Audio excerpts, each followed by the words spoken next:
Olá, seja bem-vindo ao episódio 40 do podcast Atrás do Número. Eu sou Ana Marafiga, sou consultora em finanças com foco em transformação financeira comportamental. E hoje, nesse episódio, nós vamos falar sobre o preço invisível do autocontrole. Por que você cansa antes mesmo de chegar lá? Aqui no podcast Atrás do Número, nós falamos sobre você, a pessoa que está atrás do número financeiro que aparece no seu extrato. Aqui é o espaço onde entendemos que os números não são apenas cálculos, matemática, planilha, mas sim reflexos de pensamentos, de emoções e das nossas crenças que se transformam nos nossos comportamentos. E hoje esse tema, ele parece até pequeno, mas ele tem um peso enorme na nossa vida financeira, que é o autocontrole. Quantas vezes você já disse para si mesmo, agora vai, dessa vez eu vou conseguir. Só que no meio do caminho aparecem inúmeras coisas. Vem o cansaço, vem a vontade de desistir, vem um outro problema e lá está você de novo repetindo os mesmos hábitos.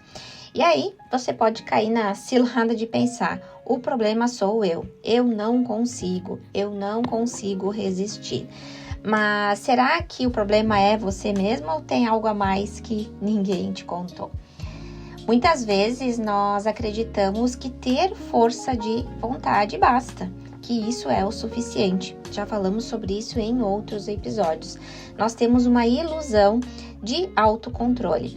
Mas o que a gente tem estudado dentro de finanças comportamentais, o que tem muitos estudos, é que força de vontade não basta. No episódio anterior, até falei sobre o esgotamento do ego, que é o autocontrole, é como se fosse um músculo que ele vai se esgotando ao longo do dia, ou como a bateria do celular, que inicia o dia bem carregado e que conforme a gente vai usando essa bateria, ou seja, a gente vai colocando em prática, vai exercendo o nosso autocontrole durante o dia, essa bateria vai consumindo.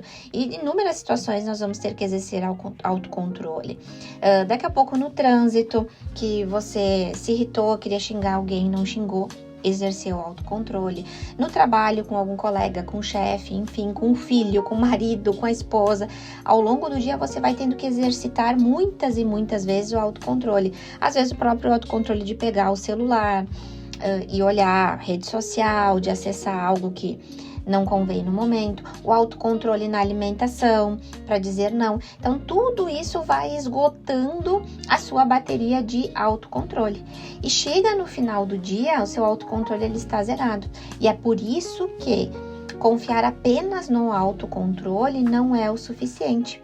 Porque depois daquele dia cheio que você já esgotou o seu autocontrole, cheio de problemas, de decisões, de coisas que você teve que resolver durante o dia, sua bateria está tão baixa que você vai chegar em casa e vai descontar em alguma coisa. Há uma grande tendência de você descontar na comida, descontar nas compras, descontar em tempo no celular e acabar não priorizando aquilo que de fato importa na tua vida. Tempo de qualidade com você, com a sua família, ir à academia se você deixa para fazer o exercício físico ao final do dia, ter uma alimentação saudável. Então não é que você não tenha força de vontade, que você não tenha caráter, não é nada disso. É que autocontrole exige energia mental, sua capacidade mental. Então, quantas vezes que você começou o dia cheinho de boas intenções, mas à noite parecia que essas intenções tinham todas idos pro ralo? Nem parecia você mesmo, parecia outra pessoa. O autocontrole não é fracasso pessoal, ele é um recurso limitado. E se você não cuida, ele se esgota. E o autocontrole, ele tem um custo, um preço invisível até. Porque muitas vezes a gente fica preso ao pensamento de que nós precisamos ser insistentes, nós precisamos ter autocontrole o tempo inteiro.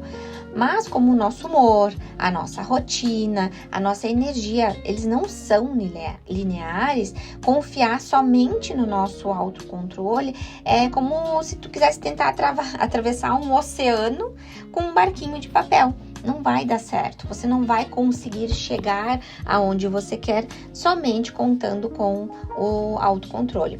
Um exemplo assim muito prático, e até estava conversando com a minha Nutri ontem na nossa consulta, aqui, não no episódio, no dia em que o episódio vai ao ar, mas no dia da nossa consulta nós estávamos falando sobre estratégias de detox.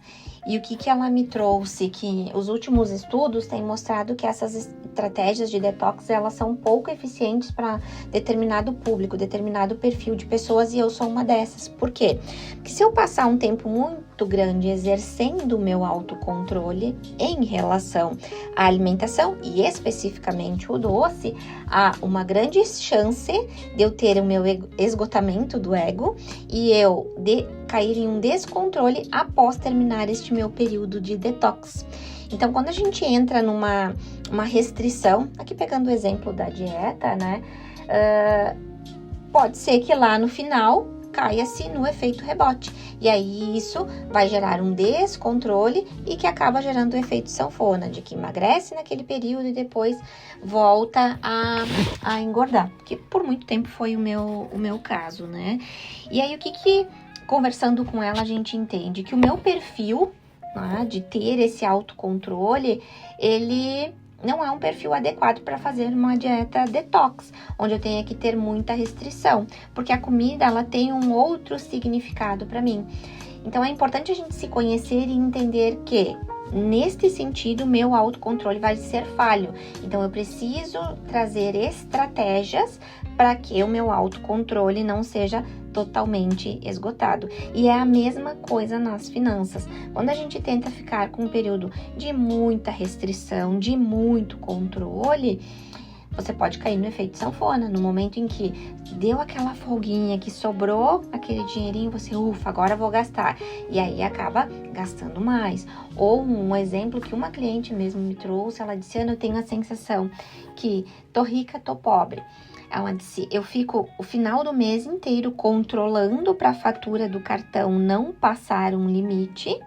E ali eu fico num pensamento de escassez. Também tem episódio aqui sobre escassez já. E aí eu entro naquele ciclo, no tunelamento, e eu me sinto pobre. Por quê? Porque eu estou num período de extrema restrição de gastos. Quando vira a fatura do cartão, ela disse, me dá um alívio, uma sensação, ai, tô rica de novo. Porque fechou a fatura, entrou o salário, ela disse, eu me sinto rica. E aí eu acabo comprando mais do que o necessário. Então, é importante a gente entender que isso faz parte do nosso sistema, né, do nosso mecanismo cerebral. Nós funcionamos dessa forma. A maior parte das pessoas tem essa dificuldade de ter um autocontrole tão rígido. Então, nós precisamos fazer o quê? Nos munir de ferramentas, de formas, para que o nosso autocontrole não esteja esgotado e a gente acabe caindo numa compulsão por compras, alimentar ou de outras formas. Será que o seu problema é realmente a falta de disciplina ou a ausência de sistemas que sustentam suas escolhas?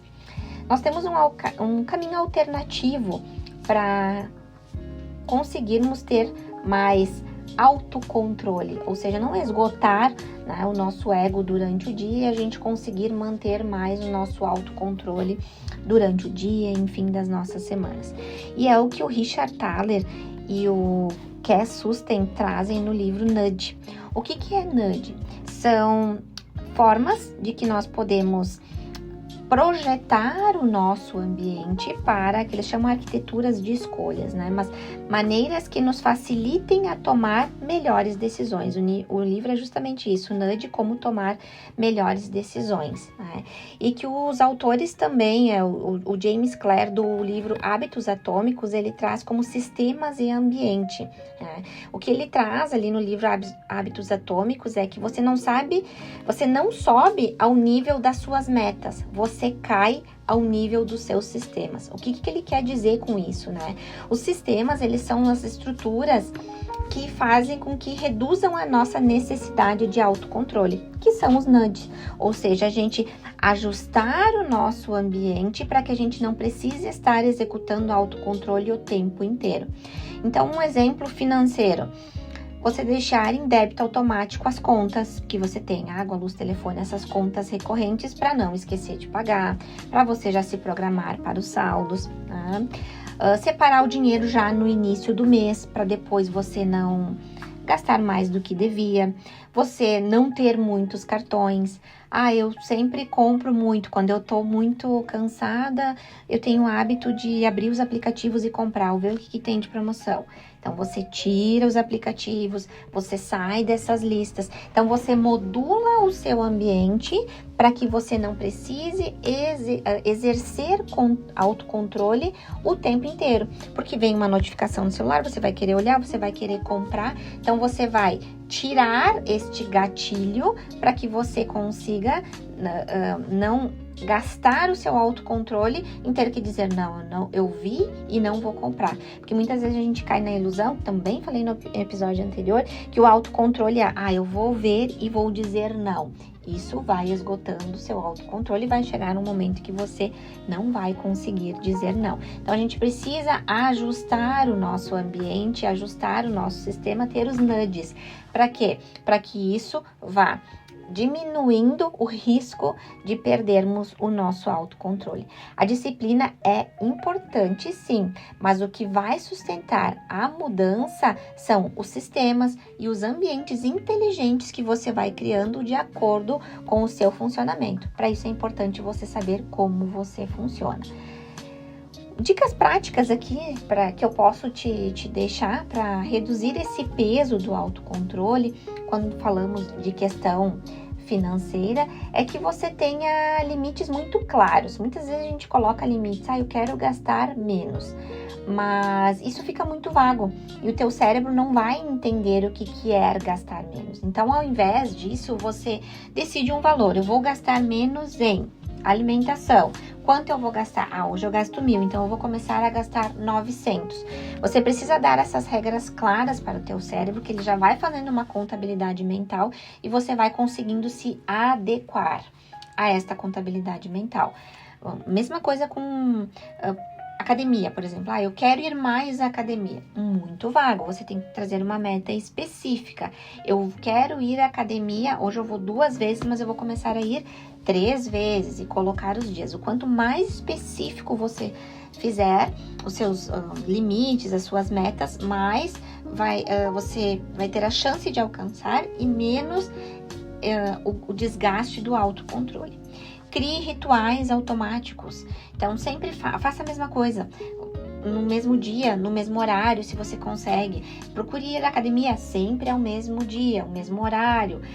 Vou fazer o meu controle financeiro. Define o dia e o horário da semana. Teu cérebro vai acostumando. O cérebro gosta de padrões. Então, crie esses rituais automáticos. Utilize os gatilhos possíveis, mas positivos. Por exemplo, aplicativo de compras. Tire essas notificações, mas coloque lembretes. Por exemplo, preciso beber água. Coloque um lembrete para beber água.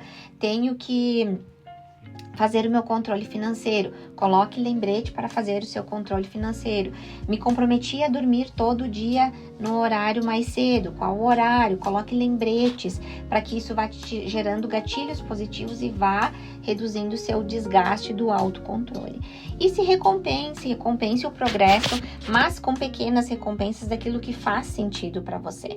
Se você conseguiu ir na academia 3 vezes por semana, se parabenize, mas não vai sair para jantar e comer uma pizza e colocar tudo por água abaixo, não. Pequenas celebrações que estejam conectadas ao atingimento das suas metas, mas de uma forma positiva, isso vai motivar o teu cérebro a fazer com que ele continue.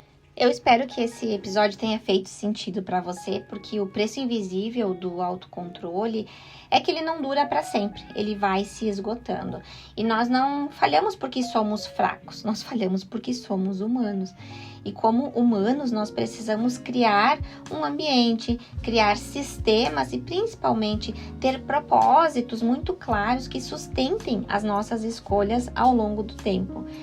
Se esse episódio contribuiu contigo, compartilha com alguém que também precisa ouvir e olhar o que está atrás do número. Se você está ouvindo pelo YouTube, comente, se inscreva, compartilhe esse episódio, que isso ajuda o YouTube a entregar para mais pessoas. Obrigada por estar aqui comigo e nos vemos no próximo episódio do podcast Atrás do Número.